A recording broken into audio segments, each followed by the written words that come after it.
भगवान के अनेक प्रकार के अवतार हुए, होते हैं, होते रहेंगे। अव्यक्त निर्गुण निराकार कण कण में व्यापक जो चिद्घन चैतन्य है, उसको सब लोग सदा देख नहीं पाते। इसलिए भगवान अनेक रूप से, अनेक बार, अनेक निमित्त में भगवान प्रकट होते हैं, जिन्हें नित्य अवतार कहा जाता है। कई ऐसे अवतार होता है जिसको नैमित्तिक अवतार कहा जाता है। कुछ अवतार ऐसे होते हैं जिनको आवेश अवतार कहा जाता है।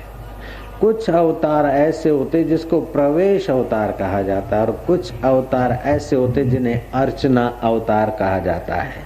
जयराम जी की जयराम जी बोला करो, कंजूसी मत करना।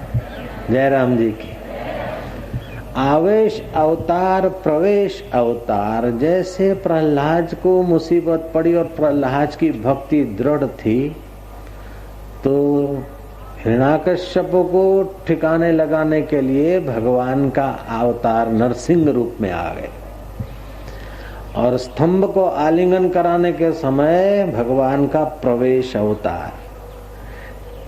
रावण और कंस को निमित्त करके जो अवतार होते हैं वो नैमित्तिक अवतार होते हैं, और संतों के हृदय में प्रकट होकर भगवान समाज का जब मार्गदर्शन करते हैं तो उसे नित्य अवतार कहते हैं। कभी कबीर जी आए तो कभी नानक साहब आए, कभी हरिदास आए तो कभी मीरा आई, तो कभी गौरांग आए, तो कभी सुलभा आई, तो कभी ज्ञानेश्वर महाराज आए, तो कभी एकनाथ महाराज आए। भगवान की नित्य लीला को सुचारू रूप से चलाने के लिए जो भगवान की चेतना संत के हृदय में प्रकट होती आई है, उसको हम नित्य अवतार कहते हैं। और कंस आदि के बड़े ऑपरेशन करने के लिए जब भगवान प्रकट होते हैं तो उसको नैमित्तिक अवतार कहते हैं। और उस निमित्त आए हुए भगवान के अवतार का खास प्रयोजन होता है। परित्राणाय साधुनाम विनाशाय दुष्कृताम। साधु स्वभाव के लोगों की रक्षा करने के लिए और दुर्जनों को नाश करने के लिए भगवान युग युग में प्रकट होते हैं। तो श्री राम का अवतार मर्यादा पुरुषोत्तम, मर्यादा की विशेषता है। तो इस नैमित्तिक अवतार में भी कोई अवतार मर्यादा विशेष अवतार होते हैं, कोई आनंद विशेष, आह्लाद विशेष अवतार होते हैं। तो भगवान का एक श्री कृष्ण का अवतार जो है वो आनंद और आह्लाद का दान करने वाला अवतार है। इस अवतार में जन्माष्टमी होती है, उसके बाद राधाष्टमी आती 15 दिन के बाद। जन्माष्टमी का उत्सव पहले आता है और राधाष्टमी का उत्सव 15 दिन के बाद आता है। हकीकत में राधा 11.5 महीना पहले पृथ्वी पे आई है। श्री कृष्ण की उम्र से राधा की उम्र 11.5 महीना ज्यादा है। राधा के नाम को उल्टा दो तो हो जाएगा धारा, राधा धारा। अब इस अवतार ने राधा कृष्ण की जोड़ी दिखाकर हमारे जीवन में जो पति पत्नी की जोड़ी है, उस जोड़ी को परम पद की प्राप्ति कैसे हो उसका मार्गदर्शन भी किया है इस अवतार ने। दो भाई मिलकर इतना एक दूसरे पर आकर्षित नहीं होते जितना पति पत्नी एक दूसरे पर आकर्षित हो जाते हैं। तो स्त्री में जो स्नेह शक्ति है और पुरुष में जो अनुशासन शक्ति है, इन दोनों शक्तियों का विकास, और इन दोनों शक्तियों का विकास करके दोनों ही भगवान के अभिन्न रूप है, ऐसा साक्षात्कार कराने का मार्गदर्शन देने वाला जो अवतार, उसको राधा कृष्ण अवतार बोलते। बोलो राधा कृष्ण भगवान की जय। हमारे अंतःकरण में चिद्घन चैतन्य आत्मा तो है। इस आत्मा की जो धारा है, इस धारा को जब संसार में हम बहा देते हैं, तो हमारी जो धारा है, हमारी जो चित्तवृत्ति रूपी राधा है, वो हमें इधर का उधर जन्म से जन्मांतर तक भटकाती। हमारी धारा को जब हम उल्टा देते और धारा को राधा बनाते हैं, जैसे हमारे चित्त में प्रेम का अंश है, उस प्रेम को अगर धन में लगा दें तो वो प्रेम लोभ बन जाता है। उस प्रेम को अगर कुर्सी या अपना अहंकार सजाने में लगा दें तो प्रेम झगड़ा खुरी पैदा कर देता है। इसी प्रेम को अगर हम परिवार के छोटे से दायरे में आबद्ध कर देते हैं तो वो मोह बन जाता है। और उसी प्रेम को जब हम व्यापक कर देते हैं, उसी धारा को जब हम व्यापक कर देते हैं तो वही धारा राधा बन जाती है। राधा का स्नेह 11.5 महीना पहले राधा आई, बाद में कृष्ण आए, उसका भी मतलब है।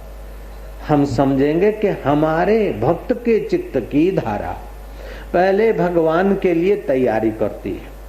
भक्त की चित्तवृत्ति, भक्त की धारा, भक्त की राधा भगवान के अभिमुख होने को होती है। पहले बंदगी होती है, प्रार्थना पूजा होती है, तब भगवान प्रकट होते हैं। तो राधा 11.5 महीना पहले आई है, अर्थात तुम्हारी राधा को करीब साल भर पहले से भक्ति भाव में लगाओ तो तुम्हारे दिल में भी दिल भर प्रकट होने को तत्पर हो जाएगी। तो 11.5 महीने पहले क्यों? 2 साल पहले आ जाती, 5 साल पहले आ जाती, या 10 महीने पहले आ जाती, 9 महीने पहले आ जाती, 5 महीने पहले आ जाती। 11.5 महीने पहले राधा जी क्यों आए? जयराम जी तो बोलना पड़ेगा भाई। आपके शरीर में 5 कर्म इंद्रियां हैं और 5 ज्ञान इंद्रियां हैं। इसी से सारा चरखा चलता है शरीर का। आंख, कान, नासिका, त्वचा और जिह्वा ये ज्ञान इंद्रिय है। हाथ, पैर और ये कर्म इंद्रियां हैं। तो कर्म इंद्रियां, ज्ञान इंद्रियां 10 हुई और 11वां हुआ मन। ये 11 साधन आपके हुए और आपका भाव उधर को थोड़ा बहुत झुके तो भक्ति प्रारंभ होती है। और भक्ति प्रारंभ होती है तो भक्ति का जब फल मिलता है तब पूरा 1 डजन महीना, अर्थात 5 कर्म इंद्रियों, 5 ज्ञान इंद्रियों, 11वां मन जब लगता है तो बुद्धि भी 11.5 आधी उधर को होती है, आधी संसार को होती है। जब उधर को बुद्धि होती है तो भगवान जब प्रकट हो जाते तो बुद्धि भगवान में टिक जाती है। तस्य प्रज्ञा प्रतिष्ठिता, उसकी प्रज्ञा पर ब्रह्म परमात्मा में प्रतिष्ठित हो जाती है, जिसको कहते ब्रह्म ज्ञान, जिसको बोलते आत्म अनुभूति, जिसको बोलते मनुष्य जन्म का फल। किसी देश, नगर, जाति, संप्रदाय, कुल का नाप तोल, उसके मकान दुकानों से निकालना ये शास्त्र और विद्वान पुरुषों को सहमत नहीं है। देश का बड़प्पन निकालना हो, जाति का बड़प्पन निकालना हो, कुल का बड़प्पन निकालना हो तो उनके पास बड़ी बड़ी गाड़ियां कैसी है, बड़े बड़े महल कैसे हैं, ये बड़प्पन बिल्कुल शुद्र चीजों का है। सच में तो बड़प्पन वह है कि वह देश, वह जाति, वह कुल अपने वातावरण में कैसे मनुष्य पैदा करता है, कैसे चित्त बनाता है। जैसे श्री कृष्ण के इर्द गिर्द छोटे जीवन में जीने वाले ग्वाल गोपियां तो थे, लेकिन श्री कृष्ण ने उनको कैसा बनाया, व्रज में वे लोग कैसे तैयार हो गए। श्री कृष्ण के जीवन में पद पद पे विघ्न और बाधा आए, लेकिन श्री कृष्ण ने जी कर दिखाया कि विघ्न और बाधा से डरने का जरूरत नहीं है। विघ्न और बाधाएं पैरों तले कुचलने की चीज है। बीते हुए विघ्न बाधाओं को भूल जाओ और वर्तमान को मुस्कुरा के जी लो और भविष्य के लिए विवल मत हो।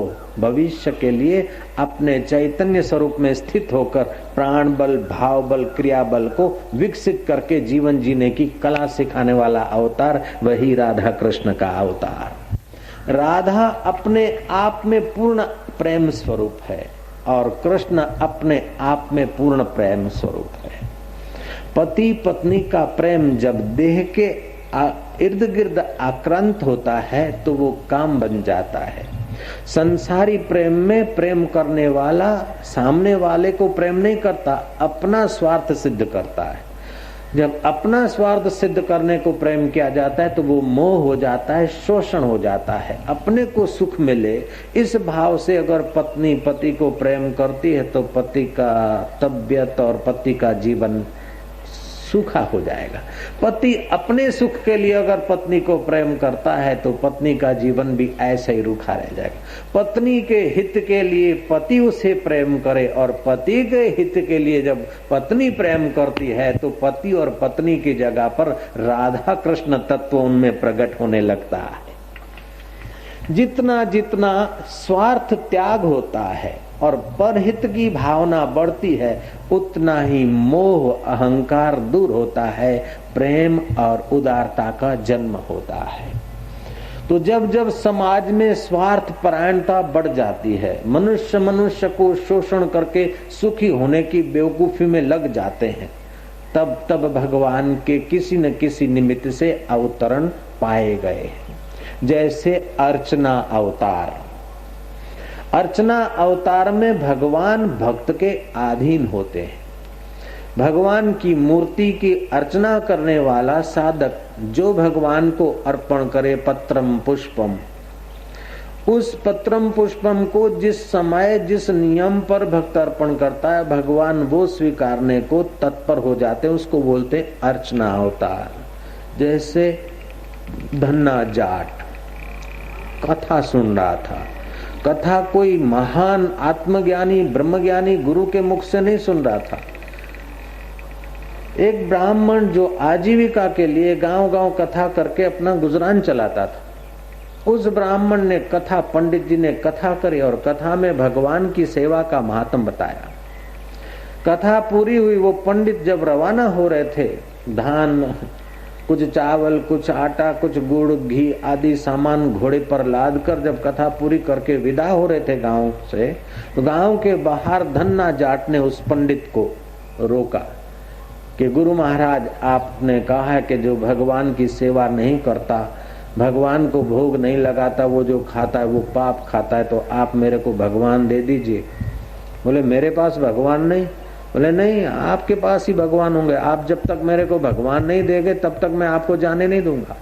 उसने भी नम्र मधुर हठ ले ली धन्ना जाट ने, पंडित जी का घोड़ा रोक दिया। अब पंडित जी को जरा भांग का थोड़ा गोली रखने की आदत थी, तो भांग घोटने के लिए छोटा मोटा एक पत्थर रखा था, सिलबट्टा। पंडित ने देखा कि ये जाट है, अनपढ़ा जाट पढ़ा जैसा और पढ़ा जाट खुदा जैसा, तो ये जाट ने हठ लिए, छोड़ेगा नहीं। अब क्या करे, जान छुड़ाने के लिए भांग घोटने का जो सिलबट्टा था वो सिलबट्टा दे दिया। बोले ये है ठाकुर जी। बोले अब इसको कैसे खिलाना, कैसे करना ये भी बताओ। बोले नहाकर नलइयो और खिलाकर फिर खाइयो। सिलबट्टा अर्पण करके पंडित तो जान छुड़ा के घोड़े को भगा दिया। अब वो धन्ना जाट, बचपन में बाप तो देव हो गए, माँ और बेटा 1.5 एकड़ जमीन उसकी जुताई आदि करके गुजारा करता था। एक रोटी उसके हिस्से आती थी, एक रोटी माँ के हिस्से आती थी। पंडित जी ने कहा कि ये ठाकुर जी है। गीता ने कहा है श्रद्धावान लभते ज्ञानम, श्रद्धा एक बड़ा हथियार है। श्रद्धा में इतनी ताकत है कि त्रिभुवन पति को भी प्रकट कर देती है। और श्रद्धा तो सबको रखनी ही पड़ती है। कोई रुपयों में श्रद्धा रखता है, तो कोई कीर्ति में श्रद्धा रखता है, तो कोई ड्राइवर पे भी तो श्रद्धा रखनी पड़ती है। हिमालय जाओ अथवा और किसी जगह जाओ, कई बार बसों के एक्सीडेंट भी होते, पहाड़ों से गिरती है, मसूरी के रास्तों पे से भी गिरती है और अमेरिका के रास्तों से भी बसें गिरती है, फिर भी लोग ड्राइवर पर श्रद्धा रखते हैं। हवाई जहाज के पायलट पर भी श्रद्धा रखनी पड़ती है। हमारे बाप ये हैं, उस पर भी हमने सुनकर श्रद्धा रखी, हमारे बाप पर भी श्रद्धा रखनी पड़ती है। माँ ने बताया कि तेरा पापा है जयराम जी की, तो बाप पर श्रद्धा रखनी पड़ती है, जाति और कुल पर श्रद्धा रखनी पड़ती है। चाय बनाने वाले नौकर पे भी श्रद्धा रखनी पड़ती है कि दूध जूठा नहीं होगा, जयराम जी की। और इंजेक्शन मारने वाले कंपाउंडर पर भी श्रद्धा रखनी पड़ती है कि ये 30 रुपए वाला हमारा इंजेक्शन है, वही भर के मारा है, डिस्टिल वाटर नहीं होगा, इंजेक्शन ही होगा। हालांकि कई बार ऐसा वैसा भी होता है। बसों के एक्सीडेंट हो जाते हैं, फिर भी हम दूसरे ड्राइवर पर श्रद्धा रखते हैं और मुसाफरी करते हैं। हवाई जहाजों के एक्सीडेंट हो जाते हैं, क्रैश हो जाते हैं विमान, फिर भी हम हवाई जहाजों में बैठकर यात्रा करते हैं। तो जो यहाँ से उठाकर वहां धर दे, ऐसे ड्राइवर और पायलट पर भी तो श्रद्धा रखनी पड़ती है, और उनकी श्रद्धा हमें यहाँ से वहां उठा के रखती है। लेकिन भगवान में जब श्रद्धा रखते, सत्संग में जब श्रद्धा रखते हैं, तो जीवात्मा को जीव भाव से उठाकर पर ब्रह्म परमात्मा तत्व में पहुंचा देती है। श्रद्धावान लभते ज्ञानम तत्पर संयते इंद्रियः। जो श्रद्धालु है वो आत्मज्ञान को उपलब्ध होता है। मेरा अमेरिका में जब तीसरी बार प्रवचन हुआ तो वहां के लोग बोलने लगे कि महाराज अब हम समझे। चार्टर्ड प्लेन में एक जगह प्रवचन करके फिर दूसरी जगह, तीसरी जगह, तो एक दिन में 1500 माइल पर अलग अलग जगहों पर 3-3, 4-4 सत्संगों का आयोजन। तो लोगों को बड़ा कुछ, कई लोगों को बहुत आनंद आया, तो पीछे पीछे घूमे। और एक आदमी ने मेरे को कहा कि बाबा जी अब हम समझे कि लाइफ में फेथ अनिवार्य, इम्पोर्टेंस है, श्रद्धा जरूरी है। मैं क्या अभी तुम आप लोग पूरा नहीं समझे। केवल श्रद्धा अनिवार्य नहीं, श्रद्धा तो गलबा वाघरी को भी है, डेकला बजाकर डबुक डबुक करता रहता है। श्रद्धा तो मुल्ला को, मौलवियों को, पंडितों को, ब्राह्मणों को, माइयों को, भाइयों को, सबको है। श्रद्धा तो करोड़ों करोड़ों आदमियों को है। लेकिन कृष्ण जिस श्रद्धा की बात करते हैं, वो श्रद्धा अगर जगमगा जाए तो जीवन की शाम होने के पहले जीवनदाता की मुलाकात हो जाए। वो कौन सी श्रद्धा है कि श्रद्धावान लभते ज्ञानम तत्परः संयते इंद्रियः। श्रद्धा हो, फिर श्रद्धेय को पाने के लिए, उस तत्व को पाने के लिए, उस धारा को, राधा को उल्टा दो तो धारा बनाने के लिए, वृत्ति बनाने के लिए थोड़ी तत्परता हो, और तत्परता के साथ थोड़ा सा संयम हो, तो कुटुंबी शमशान में छोड़ने जाएं उसके पहले हम राम में पहुंच सकते हैं। ये बाहर की आंख बंद हो जाए उसके पहले हमारी भीतर की आंख खुल सकती है। 11.5 महीने तो राधा जी ने बहुत दे रखे, वरना 6 महीने भी देती तो काम चल जाता। ऐसे लोग हैं जिनको 6 महीने में परम पद की प्राप्ति हो गई। ऐसे लोग भी हैं जिनको 7 दिन में परम पद की प्राप्ति हो गई। परीक्षित को पता चला कि मृत्यु अनिवार्य है, 7 दिन में मरना है। श्रद्धा भगवान में थी, तत्परता और इंद्रिय संयम में लग गए। गंगा किनारे आके बैठे कि प्राण निकल जाए उसके पहले मेरी आसक्तियां निकल जाए। और सुखदेव जी महाराज आए, परीक्षित ने ऐसी कथा सुनी, ऐसे तत्पर होकर सुनी कि महाराज दूसरे लोगों को कथा सुनने का पुण्य हुआ, थोड़ी शांति मिली, थोड़ा ज्ञान मिला, लेकिन परीक्षित को परमात्मा का साक्षात्कार मिल गया। सुनने वाले तो सब थे, लेकिन परीक्षित की श्रद्धा, तत्परता और इंद्रिय संयम, ये तीनों साथ में था। तो मैंने अमेरिका के साधकों को बताया कि श्रद्धा तो जरूरी है, अच्छी है, लेकिन श्रद्धा के साथ 2 चीजें और भी अनिवार्य है। धन्ना जाट में तत्परता भी थी, इंद्रिय संयम भी था। उस सिलबट्टे को, भांग घोटने के पत्थर को नहलाया ठाकुर जी समझकर।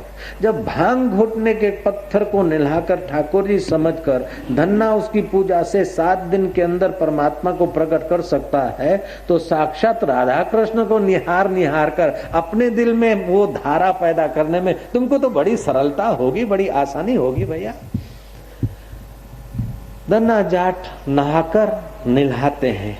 अब खिलाकर खाने की बात आई तो ठाकुर जी के आगे रोटी रखते, 1 रोटी अपने हिस्से की, ठाकुर जी आदि तुम खा लो। ठाकुर जी के आगे रोटी रख के आंखें बंद करके प्रार्थना करते कि आ जाओ मेरे मोहन, मेरे गिरधर गोपाल, मेरे कृष्ण कन्हैया लाल, आओ जाओ मेरे कन्हैया, आओ ठाकुर जी। गोपियां तो मक्खन मिश्री भी खिलाती थी, लेकिन मैं तो धन्नो जाट हूं, मेरे पास तो काई नहीं अंदाता, ए रोटी है आदि खाइजो, अदारे मत ही खाइजो। वो भी आदि खाना, ज्यादा मत खाना। लेकिन ठाकुर जी आदि भी खाने को नहीं आए, पूरी भी खाने को नहीं आए, देखने तक नहीं आए। 1 घंटा 2 घंटा 4 घंटा बीत गया, बार बार देखे आंखें खोल के, फिर इन गुरुजी ने तो कहा है कि खाकर खिलाकर खाइयो। अभी तो ठाकुर जी आए नहीं। दूसरे दिन फिर दूसरी रोटी, वो बासी रोटी किनारे रख दी, दूसरी अपने हिस्से की ताजी रोटी धर दी, लेकिन वो दूसरे दिन भी ठाकुर जी नहीं आए, तीसरे दिन भी ठाकुर जी नहीं आए, चौथे दिन भी नहीं आए, 5वें दिन भी नहीं आए। अब महाराज धन्ना जाट को भगवान के प्रति थोड़ा, जहां प्रेम होता है ना, जहाँ मोहब्बत जोर पकड़ती है वहाँ शरारत का रूप लेती। पहले पहले जो मित्राचारी होती है ना, दोस्ती तो बड़ा अदब से बात करते, क्यों जी फलाने जी, क्यों जी सेठ जी, चलेंगे कैसा। अब बाद में अरे चलने यार, ग्राहकी होती रहती, चाय पी, चल उठ, हाथ पकड़ के उठा देते हैं। जहाँ मोहब्बत जोर पकड़ती है वहाँ शरारत होती है।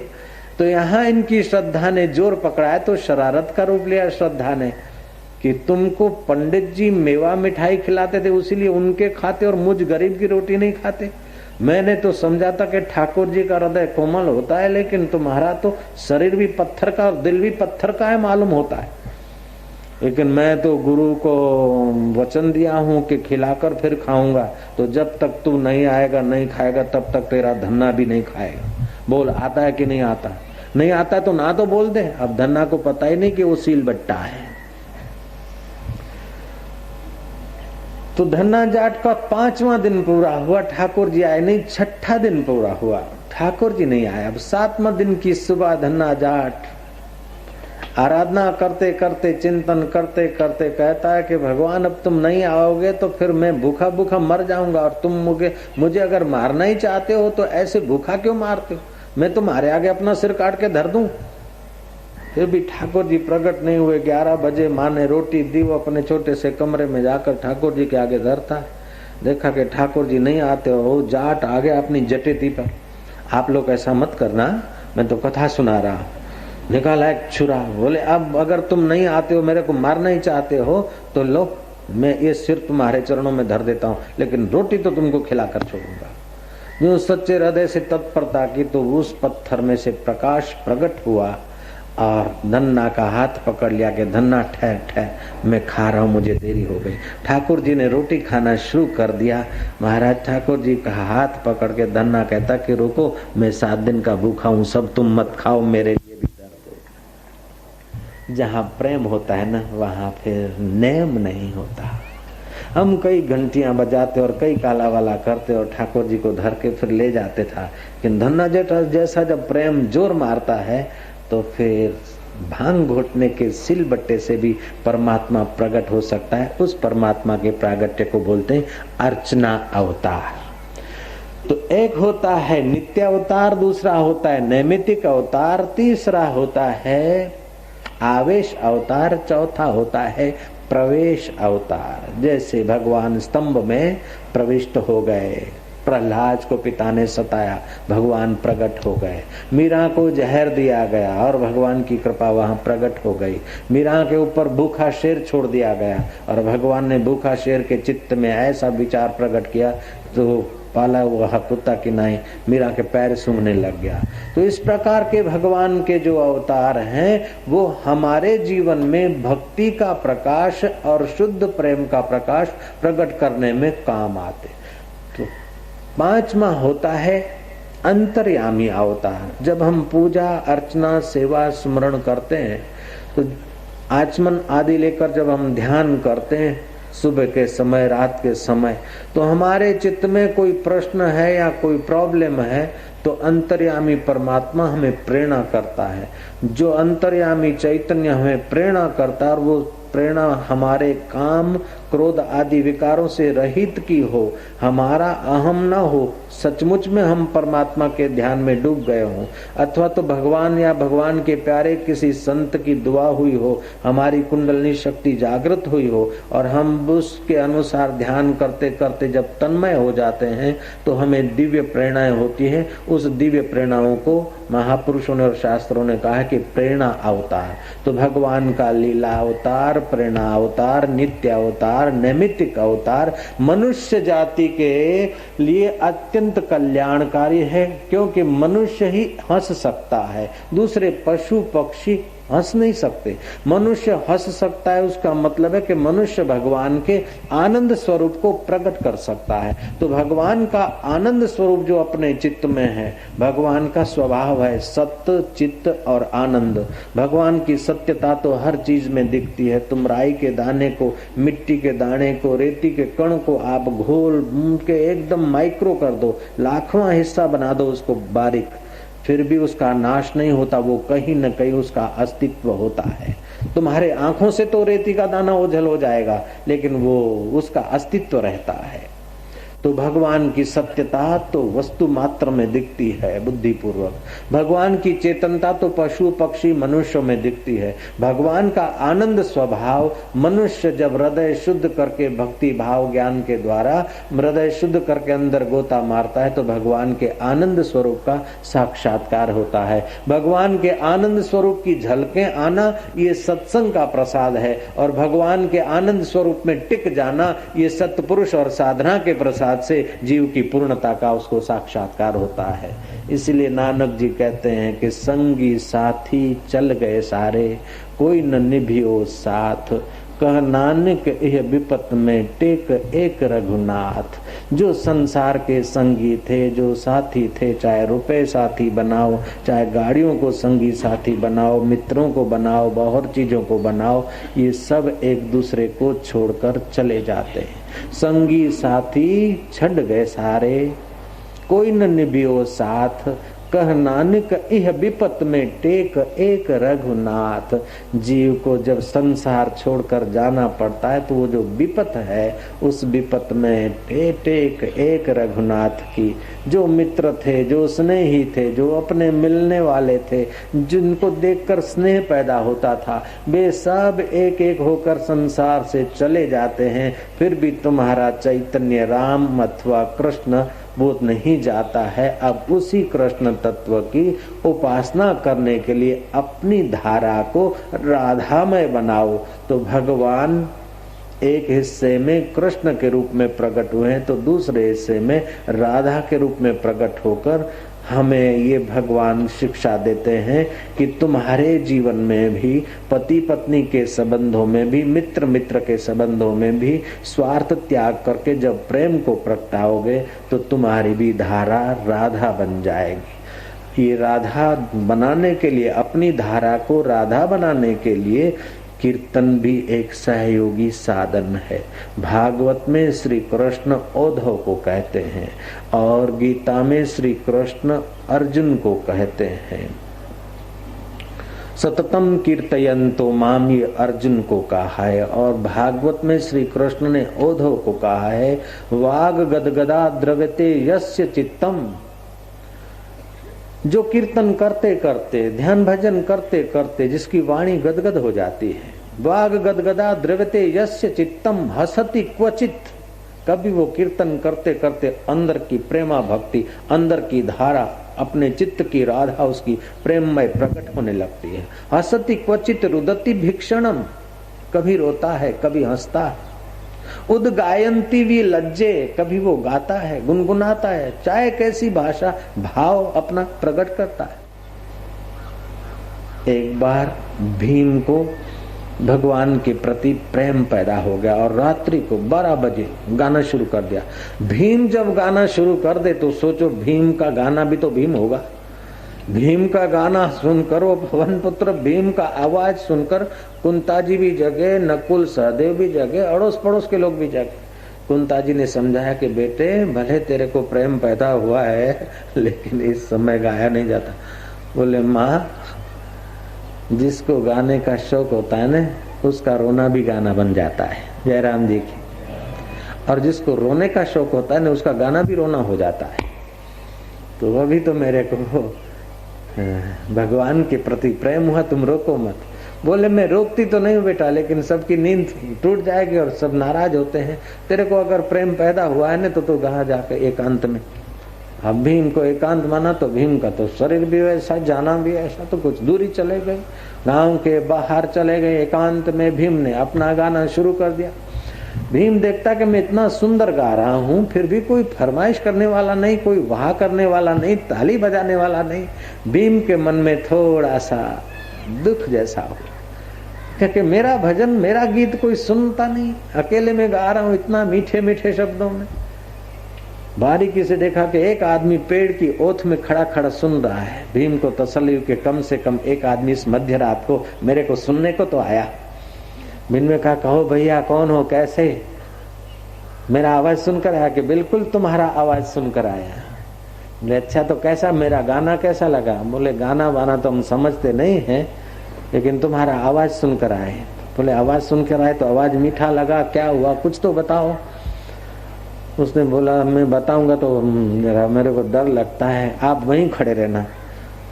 उस धोबी ने बताया कि मैं जात का धोबी हूँ, आज शाम को मेरा गधा खो गया था और खोजते खोजते मैं थक गया और सो गया था, तुम्हारा आवाज समझकर मैं उसको यहाँ खोजने आया।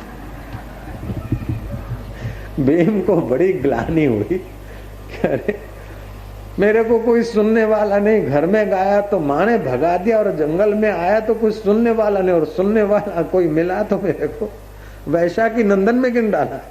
अरे भगवान मेरी कोई कीमत ही नहीं। चित्त में भगवान के लिए प्रेम था, स्वर चाहे कैसा भी था, लेकिन अंदर में भगवान के लिए भाव था। थोड़ी देर में वहां दूर से कोई प्रकाश पुंज दिखाई दे रहा है। धोबी तो कहकर भाग गया, लेकिन थोड़ी देर में देखा कि दाहिनी ओर से प्रकाश पुंज दिखाई दे रहा है। उस प्रकाश पुंज में भगवान नटवर नागर कृष्ण कन्हैया बंसी बजैया बिंद्रावन की कुंज गलियों में, साधकों की दिल की गलियों में, भक्तों की दिल की गलियों में जो प्रकट होने वाला आनंद कंद परमात्मा है, जो निमित्त अवतार लेकर आया है अंतर्यामी परमात्मा, वो मुस्कुराता हुआ बंसी का स्वर गुंजाता हुआ आ रहा है। भीम ने प्रणाम किए। कृष्ण बोलते कहो भीम कैसे हो? बोले कैसे क्या, हमारा तो जीवन में कोई कीमत ही नहीं। बोले नहीं, तेरा गीत सुनकर मैं आया हूं भागा भागा द्वारका से। बोले मेरा आवाज सुनकर तो धोबी आया था, ऐसे ढंग से तो आप नहीं आए। बोले नहीं, धोबी को स्वर का पता नहीं, धोबी को तेरी श्रद्धा का पता नहीं, लेकिन मेरे को तो तेरी श्रद्धा का पता है ना। आप पूजा करते, सेवा करते, अर्चना करते, किसी को पता हो चाहे न हो, सेवा करने की विधि का आपको भी पता हो चाहे ना हो, लेकिन आपके भाव का पता आपके परमात्मा को बिल्कुल पहले पड़ जाता है। इसीलिए आपका अखबारों में नाम आ जाए तो भी ठीक है, और नहीं आए तो कोई चिंता की बात नहीं है। आपको कोई भक्त कह दे तो ठीक है, और कोई अभक्त भी कह दे तो चिंता की बात नहीं। आपको कोई सज्जन कह दे तो भी कोई अच्छा है, और अगर सज्जन की जगह पर और कुछ कह देता है तो भी चिंता की बात नहीं। तुम्हारा अंतर्यामी तुम पर राजी है कि नहीं? तुम्हारा दिलबर तुम पर राजी है कि नहीं? अगर तुम्हारा अंतरात्मा, तुम्हारा दिलबर तुम पर राजी है तो तुम्हारी पूजा, तुम्हारी अर्चना, तुम्हारी सेवा स्वीकार हो गई है। सब लोग तुम्हारी वाह वाह करते हो, लेकिन हृदय में अंदर आनंद नहीं, हृदय में मस्ती नहीं, हृदय में भीतर के गीत नहीं है, तो बाहर की वाह वाही। नानक जी बोलते हैं, संगी साथी चल गए सारे, कोई न निभियो साथ, कह नानक इह विपत में टेक एक रघुनाथ। तो कम से कम अपनी धारा को राधा बनाने के लिए ये राधा कृष्ण मंदिर के दर्शन करते करते अंतर्यामी परमात्मा के दीदार की इच्छा करके जीवन को धन्य बना ले। ऐसा मैं चाहता हूँ साधकों के जीवन का कोई दृष्टिकोण होना चाहिए। कुछ लोग ऐसे होते हैं कि रुपयों में इतने उलझे होते हैं कि बस सुबह सुबह बस दुकान मकान है। कुछ ऐसे होते हैं कि घर के फर्नीचर को सजाने और संवारने में लग जाती है माइयाँ। फर्नीचर सजाओ सवारो ठीक है, लेकिन जो फर्नीचर छोड़कर मरना है उस फर्नीचर में ऐसा समय न लगाना कि जो दिल को सजाने का समय उसमें चला जाए। कभी कभी मंदिर के प्रांगण में आकर बैठना, तो कभी मंदिर में ठाकुर जी के सामने बैठकर एक टक नजर लगाते लगाते कह देना कि हमारी भी धारा अब राधा के रूप में प्रकट हो जाए। हे राधा कृष्ण भगवान, हमारी जीवन की शाम हो जाए, उसके पहले हे जीवन दाता हमारी चित्त शक्ति, हमारी कुंडलनी शक्ति, हमारी राधा की शक्ति जो है जागृत हो जाए, ताकि कृष्ण तू प्रकट हो जाए। भगवान आते नहीं, भगवान आते नहीं, भगवान तो हमारे पास हमारे साथ मौजूद है। केवल जो हमारे अविद्या की परतें हैं, राधा की कृपा से वो अविद्या की परतें दूर होती हैं। जब प्रेम प्रकट होता है तो वासनाएं दूर होती है, जब स्वार्थ होता है तो वासनाएं बढ़ती है, और प्रेम होता है तो वासनाओं की परतें हटती है। जब वासनाओं की परतें हटती है तो कृष्ण चंद आनंद कंद सच्चिदानंद आनंद के रूप में प्रकट होता है। चैतन्य महाप्रभु कीर्तन करते थे, और कीर्तन करते करते ऐसे तन्मय हो जाते कि उनको बाहर के जगत का भान नहीं रहता। एक बार किसी गांव से और जगह जा रहे थे, रास्ते भूल गए, पगडंडी भूल गए और जंगल में पहुंचे। जंगल में पहुंचे तो जंगल में कीर्तन के वाइब्रेशनों से ऐसा जंगल का वातावरण भी मनोरम्य हो गया कि वहां के पशु भी उनके कीर्तन नाद में और साज में झूमने लगे। तो भगवान के अंतर्यामी अवतार को प्रकट करने के लिए हमारे जीवन में कीर्तन की आवश्यकता है। भगवान के नित्य और नैमित्तिक अवतारों से फायदा लेने के लिए भगवान के शास्त्र को सुनना और सुनाना और भगवान के प्यारे संतों के वचन सुनकर हमारे जीवन का रास्ता तय करना, ये भगवान के भिन्न भिन्न अवतार हमारी भिन्न भिन्न आवश्यकताओं के लिए बार बार होते रहते हैं। तो जैसे इस सूरत नगरी में खटाखट और संचय का धंधा तो खूब ज्यादा है, प्रवृत्ति तो खूब ज्यादा है, साधन सामग्री तो खूब है, लेकिन साधन सामग्री के साथ साथ अगर जीवन में साधना नहीं होगी तो साधन सामग्री के मोह में आदमी का जीवन पतित हो जाएगा। साधन बढ़े, आवश्यकता है, शरीर की आवश्यकता बढ़े तो साथ साथ में आत्मा की आवश्यकता का साधन भी मिलना चाहिए। और ये पंजाबी समाज का और लोगों का, पटेल समाज का, मनुष्य समाज का ये सौभाग्य है कि तापी के तट पर राधा कृष्ण मंदिर तुम्हारे चित्त की धारा को राधामय बनाने में सहयोगी होगा। इस निमित्त हम थोड़ी देर कीर्तन करेंगे, बाद में फिर सत्संग का प्रसाद पाएंगे। मैं बोलूंगा मधुर मधुर नाम, तुम बोलोगे हरि हरि ओम। जब हरि शब्द हम बोलते हैं तो इसमें दो अक्षर है, ह और र। हकार और रकार के आंदोलन से हमारे नाभि के नीचे जो मूलाधार केंद्र है उसमें वाइब्रेशन पैदा होते हैं और ओमकार से हमारी जीवन शक्ति ऊर्ध्वगामी होती है।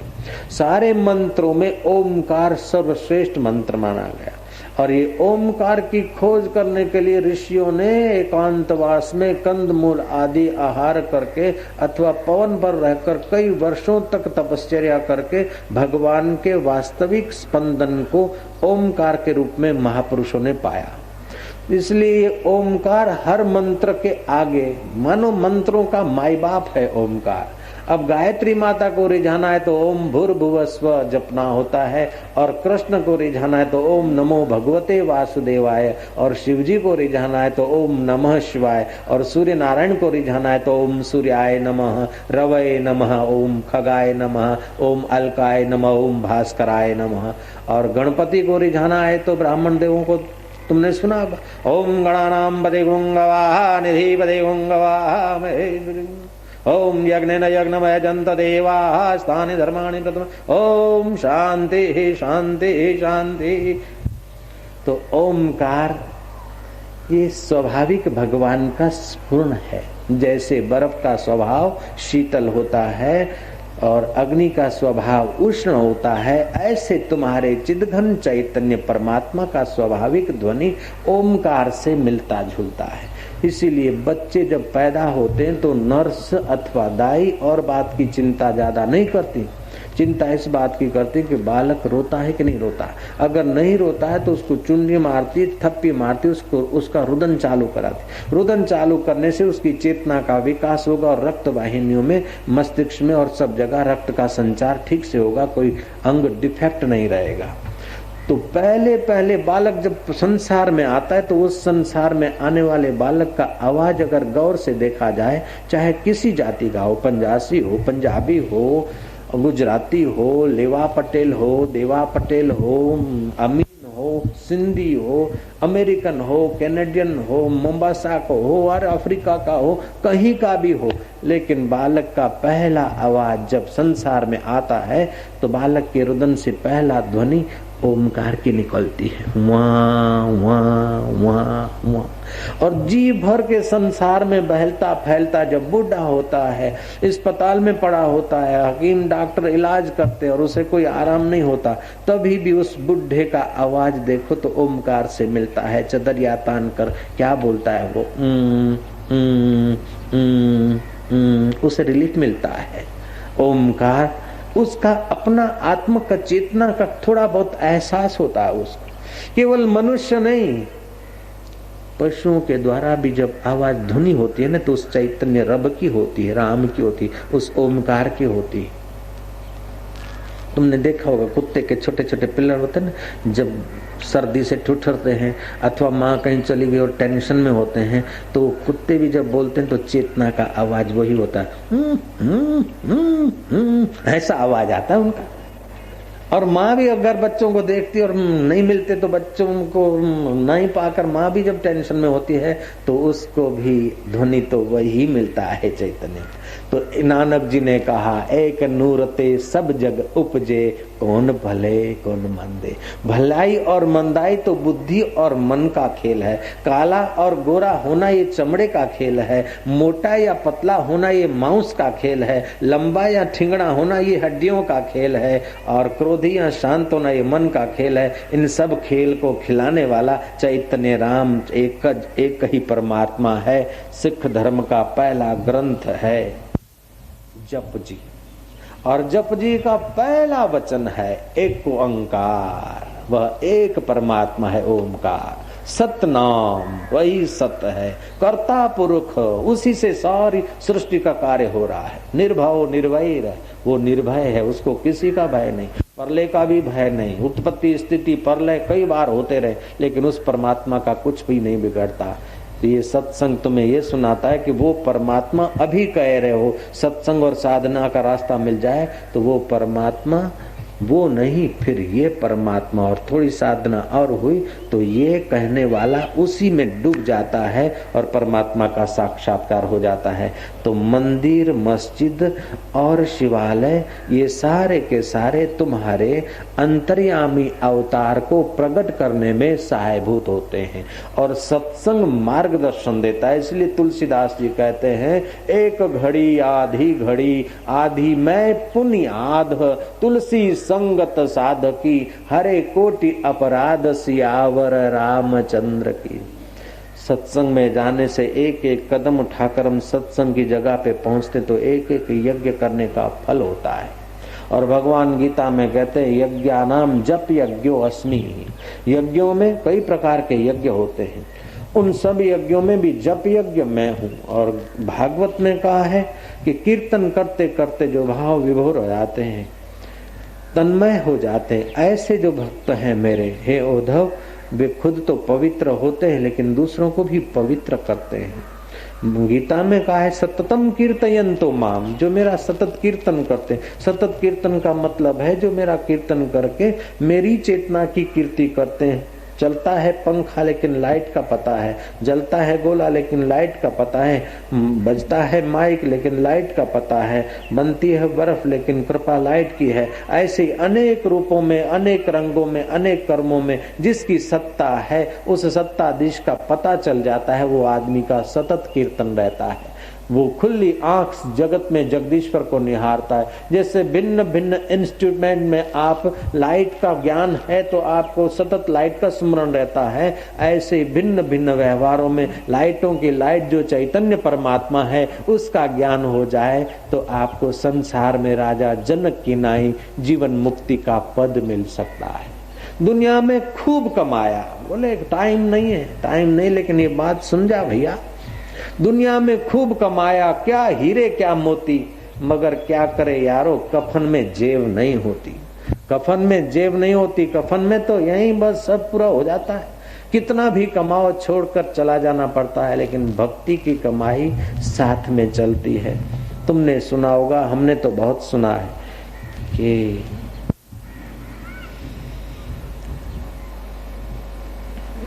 अष्टावक्र महाराज ब्रह्म ज्ञान सुना था, अगले जन्म में थोड़ी सी कचाई रह गई तो माता के गर्भ में आना पड़ा। और 8वें महीने के थे तो अंदर से ही, माता के गर्भ से ही ब्रह्म ज्ञान की बात करने लगे थे। अगले जन्म के योगी थे, ध्रुव अगले जन्म के भक्त थे, प्रहलाद अगले जन्म के भक्त थे, एकनाथ जी महाराज ने अगले जन्म की साधना की। तो अगले जन्म के भक्त, अगले जन्म के योगी, अगले जन्म के संत हमने सुने हैं, आपने भी सुने, लेकिन अगले जन्म का डॉक्टर कभी तुमने सुना है? जयराम जी की, ये अगले जन्म का इंजीनियर है, और ये अगले जन्म में चाहे इंजीनियर रहा हो, डॉक्टर रहा हो, लेकिन ABCD फिर से यहाँ पढ़ना पड़ेगा। लेकिन भक्ति अगले जन्म में जो की है वो जहाँ छोड़िए वहां से शुरू हो जाती है। और अगले जन्म में जो संसार का कितना कुछ याद रखा है और पाया है वो मृत्यु का झटका लगता है, छूट जाता है, फिर नए जन्म में नई मजदूरी करनी पड़ती है। इसीलिए नानक जी की बात फिर से हम दोहराते हैं कि संगी साथी चल गए सारे, कोई न निभियो साथ, कह नानक इह विपत में टेक एक रघुनाथ। भक्ति के संस्कार हम पर पड़ते हैं और बाहर के जगत के संस्कार हमारे शरीर पर और बुद्धि पर पड़ते हैं। तो शरीर तो बदल जाता है, हमारे साधन तो बदल जाते हैं, लेकिन हम वही के वही रहते हैं। तो हमारा सच्चा साथी अथवा सच्चा धन तो भक्ति और सत्कर्म है, जो मरने के बाद भी हमारा सहयोग करना नहीं छोड़ते। इसलिए थोड़ी देर हम कीर्तन करेंगे, बाद में फिर भगवान के स्वरूप का थोड़ा प्रसाद पाएंगे। कीर्तन करने में 3 बातों का ख्याल रखना पड़ता है। एक तो कीर्तन करते समय अड़ोसी पड़ोसी क्या कहेंगे,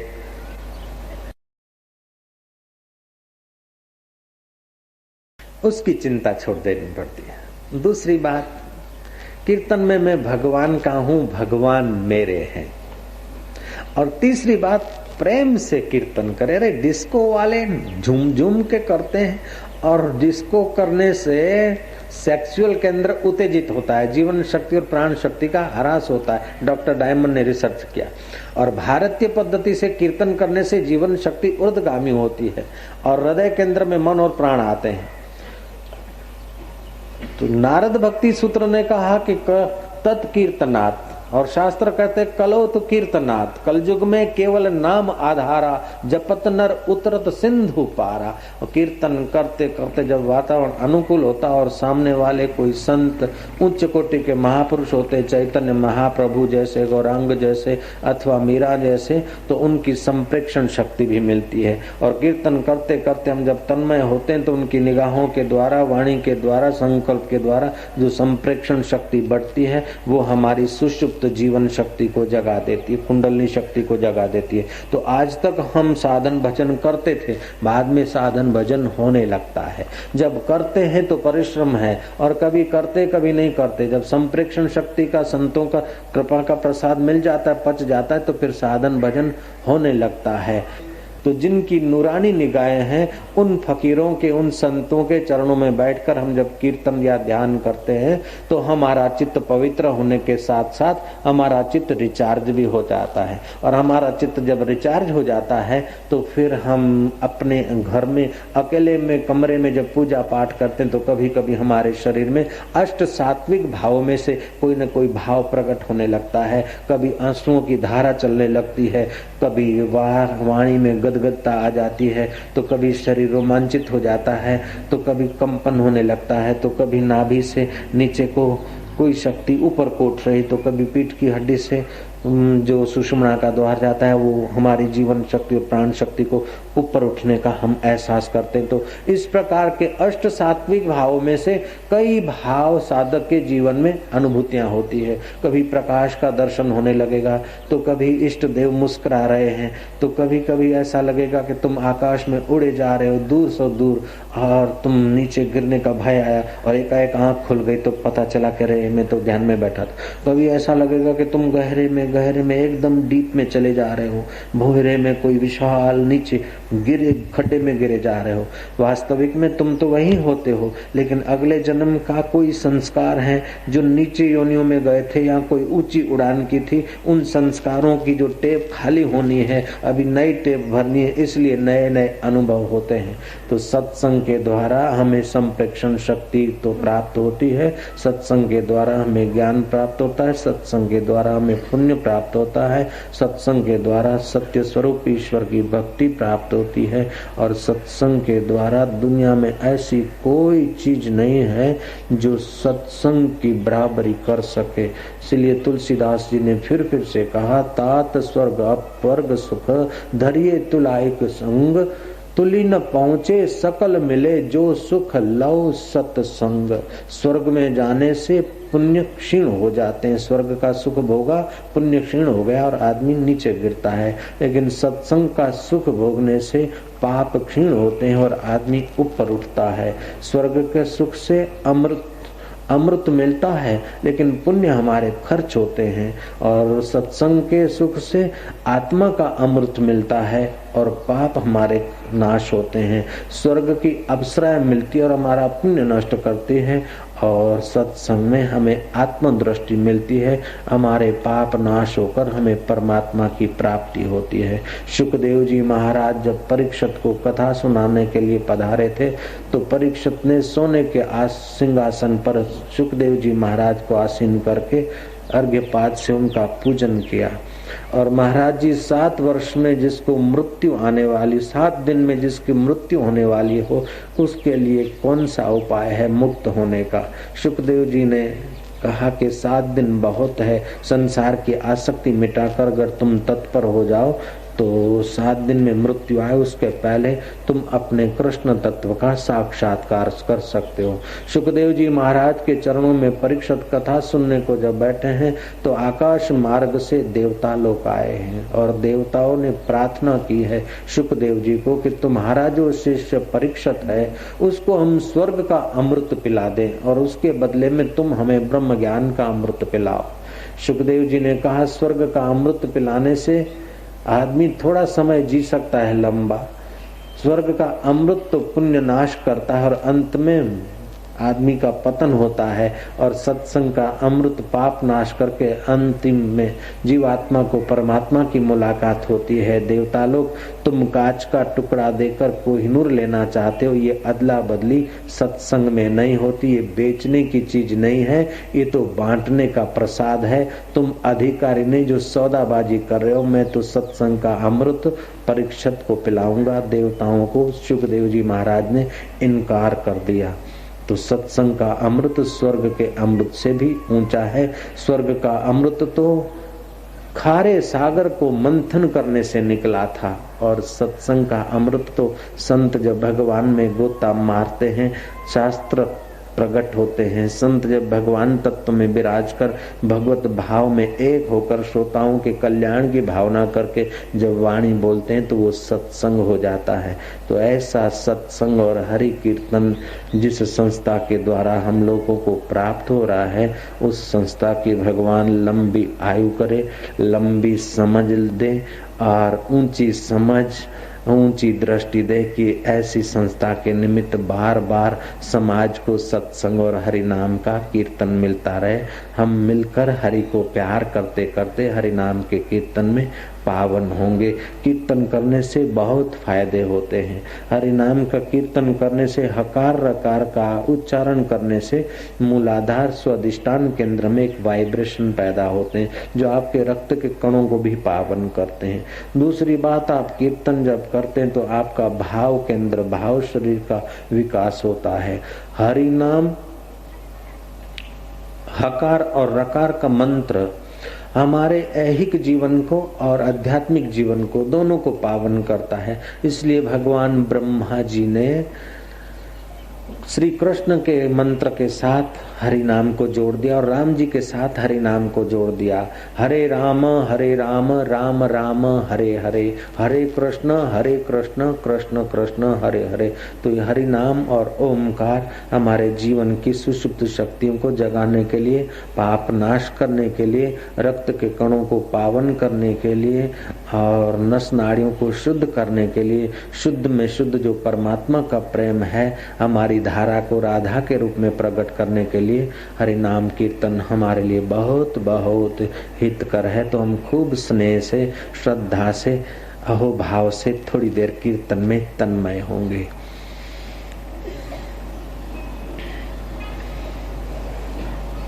सच्चे हृदय से उसको प्यार करो कि भगवान हम तुम्हारे हैं, तुम्हारा कीर्तन करते करते हमारी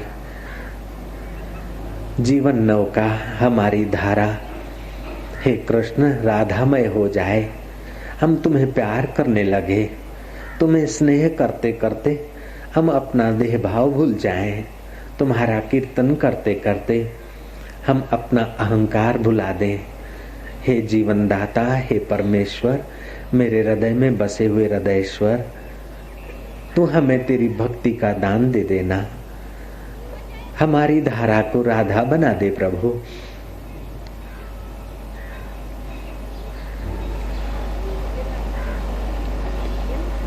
उसे थोड़ी देर के लिए स्नेह करते जाओ।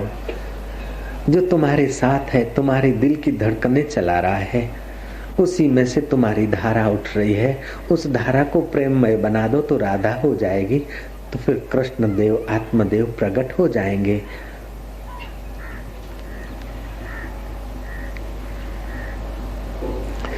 તમારા અંતર્યામી આત્મદેવને તમે થોડોક વહાલ કરો અને વહાલમય વૃત્તિ, એ વૃત્તિ જે ધારા છે એને રાધા બનાવી દો।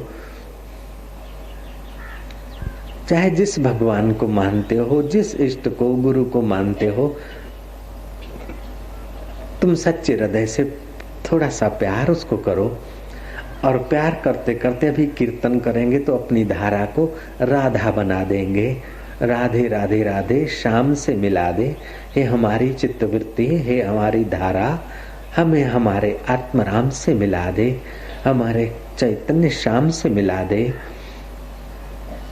संसार की खूब चीजें देखी, खूब भोगा, जिस शरीर से खाया पिया भोगा वो शरीर एक दिन मिट्टी में मिल जाएगा।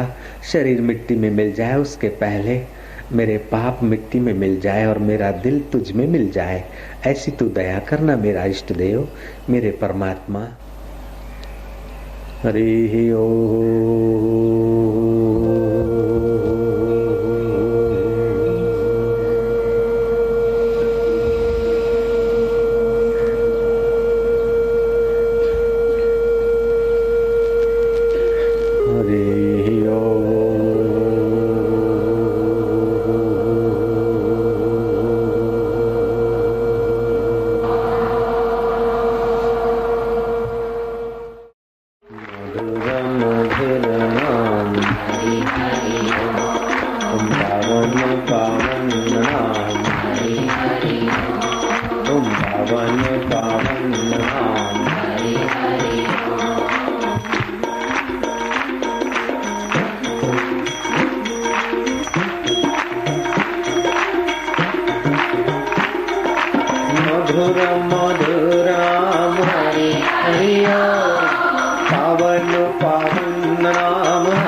का सहारा नाम हरि हरि हो।